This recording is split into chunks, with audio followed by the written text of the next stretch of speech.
Hey there, how are you doing? Today I want to take a look at the top 3 reasons as to why some people believe that Aptera is going to fail.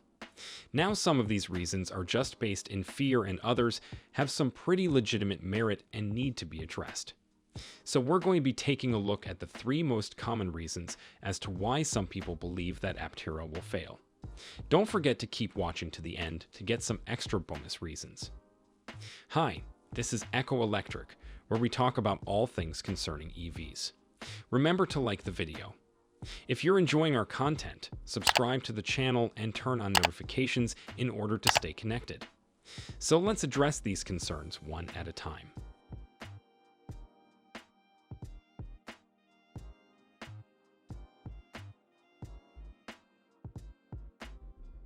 Number 1. It failed before, it will fail again. One of the most common reasons people have with the Aptera is because the Aptera has failed before, therefore, it'll fail again. The second has to do with whether or not the vehicle is safe, which is a very valid concern in my opinion. And the third is the fact that the Aptera only seats 2 passengers. So let's address these concerns one at a time. One of the most common objections people had for why the Aptera SEV will fail is due to the fact that Aptera failed before. But why did that happen? At first glance, it's a very reasonable thought to have. If they couldn't bring the first version of the Aptera to market, who's to say this will be any different? What makes them think they can be successful now? After all, a lot of the legacy automakers are starting to make their own electric vehicles, and of course, don't forget about Tesla. But let's debunk that idea right now. The main reasons why Aptera failed the first time was because Aptera was bringing in a new vehicle in a new sector without any manufacturing experience. And so the team decided to bring in automobile industry experts. But then that was their first mistake, because these experts that they brought in insisted on high-volume production and relying on obtaining government loans, almost from the beginning. But this is what's different. Unlike the old Aptera, the new Aptera follows a crawl, walk, run strategy, which almost exclusively relies on private investment. In addition to that, both Steve Fambro and Chris Anthony have gone on to found companies outside of Aptera, so hopefully they'll be able to bring back a lot of that experience they got from starting and working with several other successful companies. Something else to consider is the fact that the EV sector right now is a lot more mature, meaning that it's going to be a lot easier for the team at Aptera to source the parts they need for the vehicle. With that said, we can completely forget about Aptera's past and focus on the future of Aptera, which seems like clear skies from here on out. But it doesn't mean they won't experience some hardship. I'm sure they will, but I think this version of Aptera is better prepared to handle themselves. Number 2. The Aptera is not a safe vehicle. The second concern that people have is regarding safety. The question comes up time and again, is the Aptera a safe vehicle? Is it even a vehicle? Well, for one, the Aptera is officially listed as an autocycle due to the fact that it has 3 tires. Not exactly looking safe at first sight, but don't let that fool you. The Aptera is still going to be one of the safest vehicles you can ride in. The team at Aptera are designing the vehicle to exceed all passenger car standards.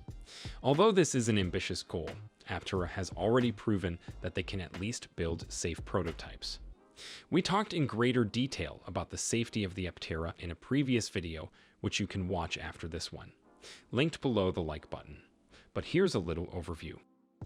As mentioned in our previous video, Aptera uses superior aerospace quality composites for safety and weight savings. It also features advanced aerodynamics for low drag performance. A composite is a substance that combines 2 or more unique features. These characteristics combine to create a substance that is strong, light, and simple to shape, even while they are distinct enough to be distinguished when mixed and do not entirely melt together. Composites can be created artificially or organically in nature. A natural composite is something basic, like wood, which is formed of cellulose. Fibers with high strength are joined together by lignin, a light weak component.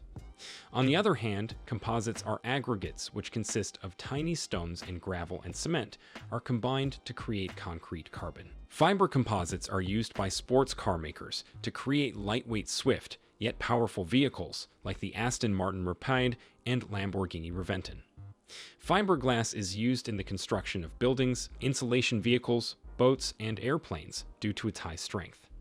The Aptera's body is made using a proprietary patented technique called panelized automated composite construction PAC2, which makes the car stronger and gives its distinctive aerodynamic shape. The initial Aptera went through the Federal Motor Vehicle Safety Standards test and the National Highway Transport Safety Administration test and passed them all. The current Aptera will go through these tests later in 2023. These two features, plus an extremely efficient powertrain and a low rolling resistance design, make the Aptera the most dynamic vehicle available today. It is also one of the safest. According to an official Facebook post on August 22, 2020, the new vehicle to be even stronger than previous versions. In late 2020, when co-CEO Steve Fambrough and Chris Anthony were asked about Aptera's safety, they said it would be beyond reproach. Although Aptera is classified as an autocycle and has less restrictions, the company has stated that the vehicle is designed to meet all automotive safety standards. The passenger safety cell of the Aptera is more robust than any other car currently on the road that is insured by its aerospace composites. Therefore, even if your Aptera is involved in an accident, you'll be unharmed, thanks to the sturdy passenger cell. The bottom line of safety is that we won't truly know how safe the Aptera will be until we have actual real-world test results, which Aptera says will be carried out in 2023. However, all indications are that the team at Aptera is looking to deliver a very safe road vehicle. Number 3. It only seats 2. Let's talk about the third reason why people fear the Aptera will fail, which is that the car only seats 2 passengers. In my opinion, and I mean this with no offense to anyone who feels this way, but this is perhaps one of the dumbest reasons ever. A lot of 2-passenger vehicles have existed in the past, and they've done well. So why should that be a reason for the Aptera to fail?